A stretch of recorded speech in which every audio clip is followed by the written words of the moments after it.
Halo, selamat datang teman-teman. Balik lagi bersama aku, Muhammad Robi, di channel kesayangan kalian, Media Osakaju. Apa kabar kalian hari ini? Semoga masih aman, masih tenang, dan yang paling penting, masih semangat untuk berproses. Kalian pernah kepikiran nggak kalau Ramadan yang sering kita tunggu-tunggu ini bukan hadir untuk mampir, tapi untuk pamit? Bukan, aku nggak pengen lagi nakut-nakutin kalian. Tapi coba deh, kalian jujur sama diri kalian sendiri.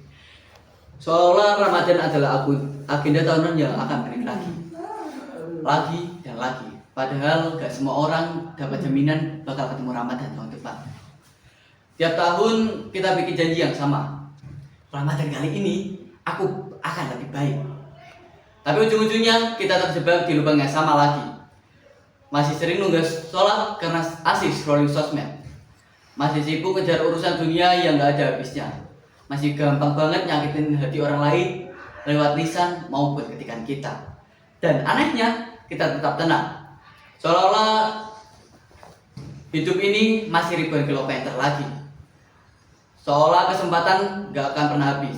Padahal waktu diam-diam berkurang. Dan gak pernah nunggu kita siap. Coba bayangin satu hal. Di luar sana ada orang yang Ramadan dan tahun lalu masih bisa sahur bareng keluarganya, masih bisa tarawih bareng kamu di masjid yang sama. Tapi sekarang namanya hanya kita sebut di dalam doa. Dan kita masih diberi nafas, masih dikasih kesempatan buat sujud lagi. Tapi bukan karena kita lebih hebat maupun lebih suci daripada orang yang sudah pulang duluan. Tapi karena Tuhan tahu dosa kita masih banyak. Kita masih diberi waktu untuk beresin keberantakan hati kita. Ramadan bukan hadiah untuk mereka yang sudah suci, tapi undangan buat kita yang masih kotor. Kadang kita lebih sibuk nyiapin takjil daripada nyiapin hati. Kita lebih sibuk mikirin outfit lebaran, tapi lupa mikirin ampunan.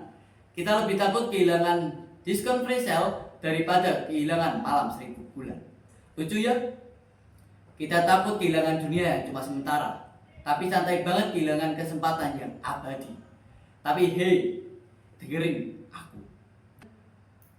Meskipun Ramadan ternyata bukan yang terakhir buat kamu, tapi gak ada ruginya buat kamu berubah dari sekarang.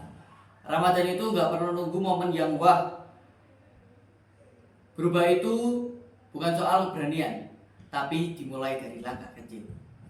Kalian gak harus jadi seorang yang selalu alim sedunia kok. Cuma aku minta satu hal dari kalian, jujur sama diri kalian sendiri. Ngaku kalau kita masih butuh Tuhan. Ngaku tanpa petunjuknya kita masih lontar-lantung gak jelas. Dari pengakuan itu kita pelan-pelan pulang. Karena pintu maaf gak pernah terkunci. Kamunya aja yang sering lupa jalan pulang. Mungkin Ramadan kali ini datang bukan buat mengubah hidup kamu dalam semalam, tapi cukup untuk ngetuk hati kamu yang sudah kamu kunci rapat-rapat. Jadi kalau malam ini kamu masih dengar suaraku, masih bisa narik nafas panjang, jangan tunggu jadi baik. Tapi justru mendekatlah, biar jadi baik. Bisa jadi yang kamu kira perjalanan masih panjang, ternyata tinggal hitungan hari. Semoga Ramadan kali ini gak cuma menumpang lewat di kalender kamu, tapi benar-benar menetap dan mengubah kamu. Dan semoga kamu bukan cuma jadi orang yang merayakan Idul Fitri, tapi kamu jadi orang yang dirindukan oleh Ramadan itu sendiri. Aku, Muhammad Robi, selamat berproses di bulan yang baik ini. Dan sampai jumpa di acara podcast Media Osakaju selanjutnya.